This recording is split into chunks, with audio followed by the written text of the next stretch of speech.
ये दोनों पेशेंट का ACL का ऑपरेट हुआ है, बट दोनों में डिफरेंट ऑब्जर्वेशन है। दोनों को 1 महीना हो गया है।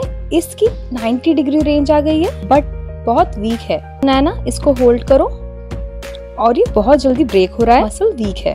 But when we compare to this case, इसमें रेंज काफी लिमिटेड है बट स्ट्रेंथ अच्छी है। होल्ड करो खुशी।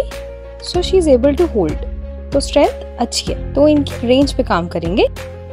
रेंज बढ़ाने के कुछ 2-3 तरीके होते हैं, वो आपको फिजियोथेरेपिस्ट से ही कराना चाहिए। अगर जबरदस्ती रेंज बढ़ाने की कोशिश करेंगे तो दिक्कत बढ़ सकती है। और अगर आपके ACL की भी सर्जरी हुई है और आप सेम प्रॉब्लम से सफर कर रहे हैं, तो प्लीज DM मी और मैं आपको आपका प्रोटोकॉल भेज दूंगी।